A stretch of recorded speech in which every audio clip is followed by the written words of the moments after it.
नमस्कार। पॉलिटिक्स में आप सबों का स्वागत है। देखिए, ये राजनीति का फितरत है। पॉलिटिक्स का ये पावर का फितरत है कि बेटा भी अगर सिंहासन पर बैठेगा तो बाप के उस कार्य प्रणाली पर हथौड़ा तो जरूर चलाना उसकी मजबूरी है।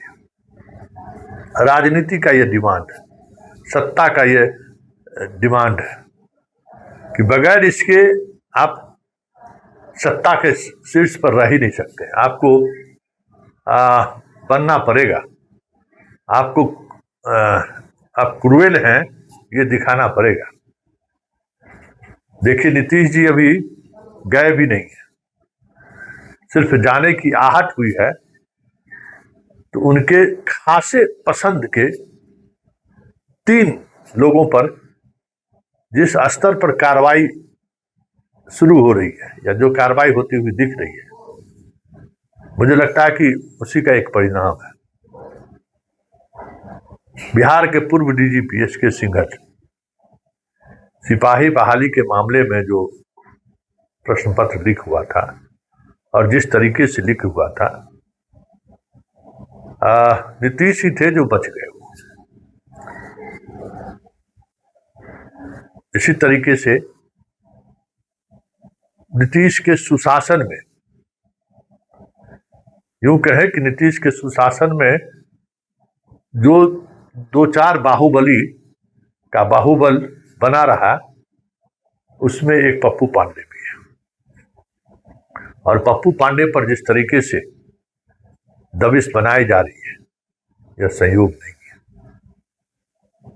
खासम खास है। और तीसरे, बिहार विश्वविद्यालय चयन आयोग के चेयरमैन गिरीश सिन्हा जी नीतीश के बहुत ही खासम खास है। और नीतीश की पॉलिटिक्स को उन्होंने लेक्चरर के बहाली में बहुत ही बखूबी अंजाम तक पहुंचाया है। मतलब एकदम जो नीतीश चाह रहे थे, जिस तरीके की चीजें, उस पर गिरीश जी पूरी तौर पर खड़े उतरे। जो वाइस चांसलर की जुबान नहीं खुल रही थी जिस यूनिवर्सिटी के, आजकल मोर्चा खोले हुए हैं। यही राजनीति का तकाजा है, यही सिंहासन का तकाजा है और यही चरित्र भी है। हर सत्ता परिवर्तन के साथ ये अवश्य संभावी है, होना ही है, ध्रुव सत्य है। ये इसको कोई टाल नहीं सकता, इसको कोई हटा नहीं सकता, समझ गए ना? इसको कोई नहीं कर सकता है। तो जरा शुरुआत हम इसके सिंघल से कर रहे हैं। सिपाही बहाली में प्रश्न पत्र लीक हुआ था, सारे एविडेंस सिंघल के खिलाफ थे। किस तरीके से एक ब्लैक लिस्टेड कंपनी को उन्होंने काम दिया, किस तरीके से प्रश्न पत्र जिसकी जानकारी सिर्फ सिंघल को थी वो बाहर आया, किस तरीके से बहाली के नाम पर करोड़ करोड़ रुपए की वसूली हुई, सब कुछ एविडेंस के साथ था। लेकिन नीतीश कुमार नहीं चाह रहे थे कि इस पर कार्रवाई हो।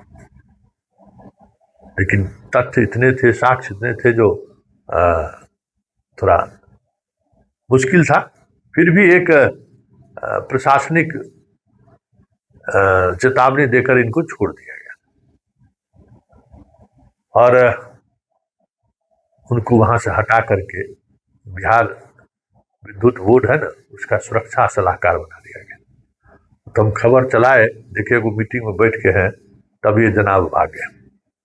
वैसे बिहार के मामले में अभी भी ये सक्रियता बनाए हुए एसपी उसपी को फोन करते रहते हैं, लेकिन आर्थिक अपराध इकाई ने इन पर दबिश बनानी शुरू कर दी है। इनसे कई सवाल पूछा है उन्होंने, और वो सारे सवाल ऐसे हैं जिन सवालों के सहारे इन पर नकेल कसा जा सकता है। कई तरह के सवाल पूछे गए। ऐसा लग रहा है कि नीतीश कुमार के प्रिय अधिकारियों में से एक की बलि देने की तैयारी शुरू हो गई है। सत्ता का चरित्र है, चलता ऐसा ही चलता है। लालू यादव के जितने चहेते थे अधिकारी, क्या नीतीश कुमार के 20 वर्षों के शासनकाल में दूर दूर तक वह दिखाई दिए कहीं? एक भी यादव नीतीश कुमार के करीब अफसर आ सका क्या? उस दौर के जितने अधिकारी थे सब कुछ ध्वस्त कर दिया उन्होंने नीतीश कुमार ने। प्रोसीडिंग क्या क्या तरह की कार्रवाई की करके, जबकि साथी थे दोनों। तो भले सरकार बीजेपी की नीतीश कुमार के विधायक के सहारे ही चले, लेकिन इस तरीके की कार्रवाई के सहारे संदेश देना बीजेपी की मजबूरी है, राजनीतिक मजबूरी है, और सिंहासन पर बने रहने के लिए ये जरूरी भी है। ठीक इसी तरीके से कुचाई कोट के विधायक अमरेंद्र पांडे और पप्पू पांडे पर कार्रवाई शुरू हुई है।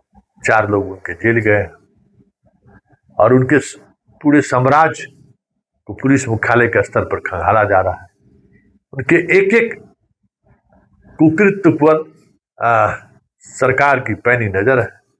संपत्ति जब्त करने से लेके हथियार जब्त करने तक की तैयारी है, और वहां विनय तिवारी मौजूद है। विनय तिवारी इस पूरे ऑपरेशन में पुलिस मुख्यालय के निर्देश को फॉलो कर रहे हैं। मतलब नीतीश के शासनकाल में कुछ जो बाहुबली जिन पर कार्रवाई नहीं, भले उसका राजनीतिक मायने कुछ भी हो, ऐसे तमाम लोगों पर कार्रवाई होगी।